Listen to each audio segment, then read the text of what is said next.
What if I told you that anxiety isn't the enemy you think it is?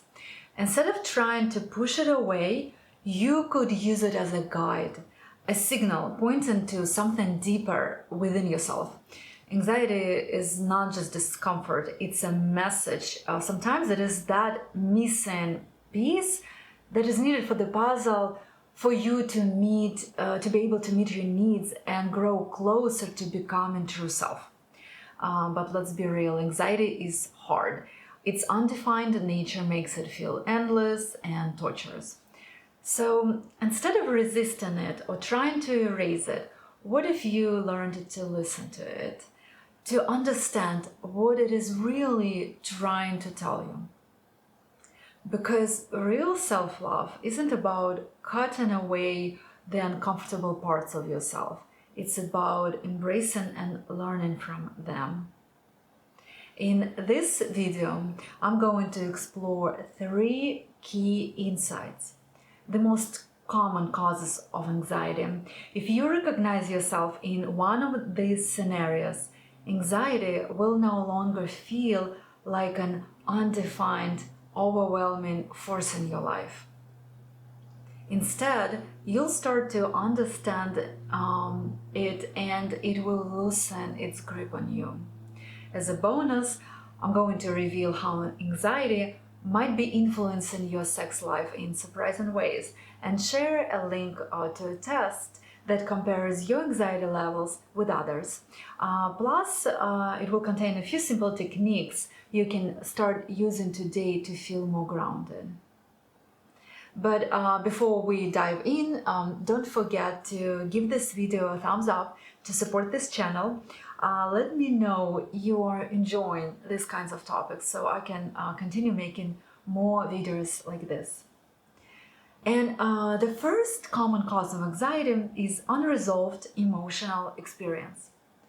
Primary caregivers, which is of course often parents, play a crucial role in helping children to learn to manage their emotions by how they themselves handle their own emotions. They teach by example, with 80% of emotional learning happening non-verbally. If parents struggle to manage certain emotions, they may unintentionally pass down patterns of avoidance and or mismanagement. The main difference between healthy and unhealthy emotional processing lies in how we respond to emotions.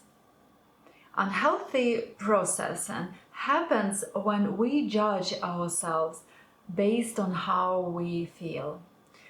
For example, if I feel in certain situation or in certain relationship, if I feel powerless, I might conclude that I'm weak.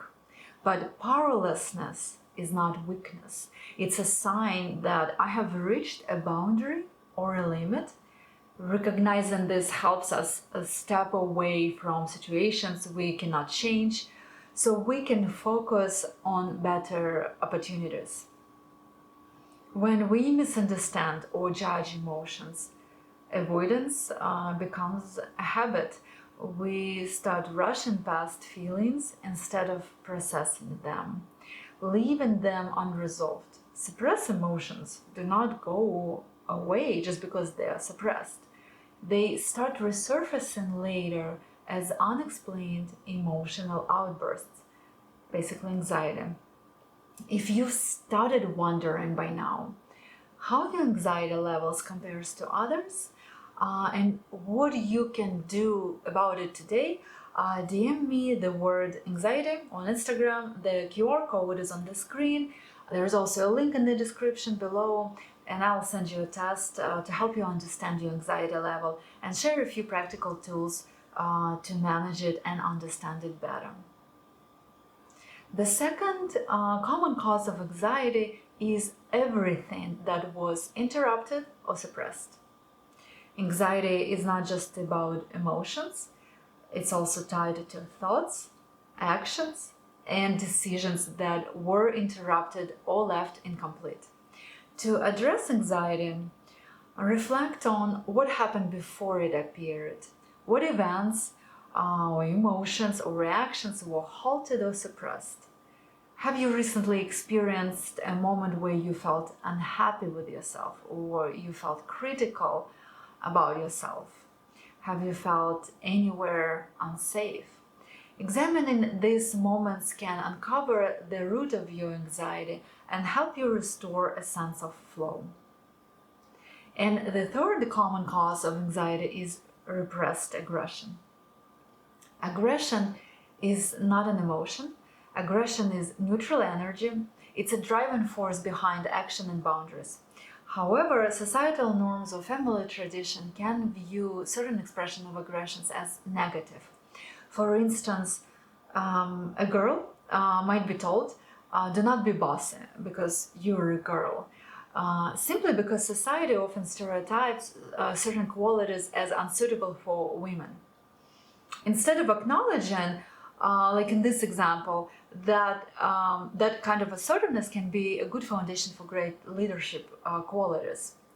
And then this teaches this girl to start suppressing her assertiveness, her aggression, and as she grows up, this pattern will continue. For many people, aggression becomes suppressed so much that they lose conscious connection to it entirely. They may not even feel anger when it would be a natural response. For many, aggression becomes so deeply repressed that they lose awareness of it.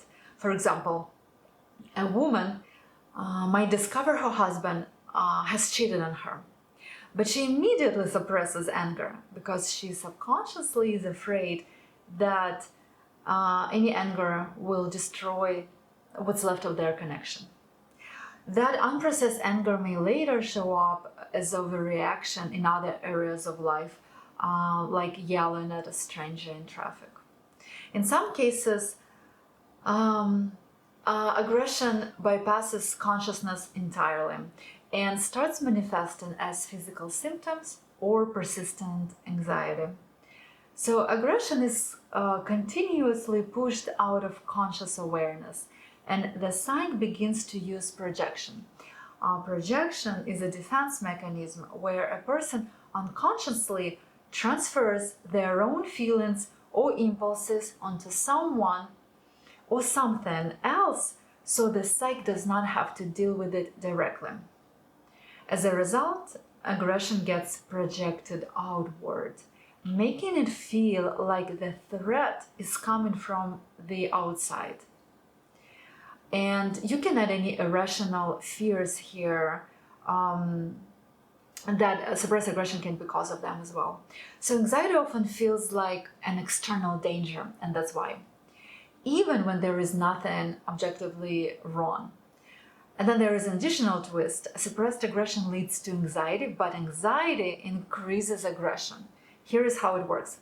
Anxiety is an uncomfortable state, and when we feel any discomfort, our psyche generates aggressive energy to help us change the situation. However, with anxiety, that aggression is automatically suppressed, starting a cycle where anxiety increases aggression and the unprocessed aggression amplifies the anxiety. And as you can see, this creates a self-perpetuating loop that becomes harder to break over time. Understanding and reconnecting with repressed aggression can help reduce anxiety, allowing this vital energy to be expressed constructively rather than turning inward or outward destructively. Anxiety affects more than just the quality of your life. It impacts areas you might not immediately connect, like sexuality. Sometimes sexual desire is not about attraction or connection, but a way to ease tension or stress or anxiety. People may unconsciously start using sexual activity to calm their anxiety, treating it more as a coping mechanism than a conscious choice or a source of joy. It can lead to a troubling misunderstanding of oneself, where someone might believe they have heightened sexual needs or strong temperament, when in reality, these behaviors often stem from emotional or psychological stress. If this video resonated with you, please let me know in the comments. Share your thoughts or questions, even if they are unrelated.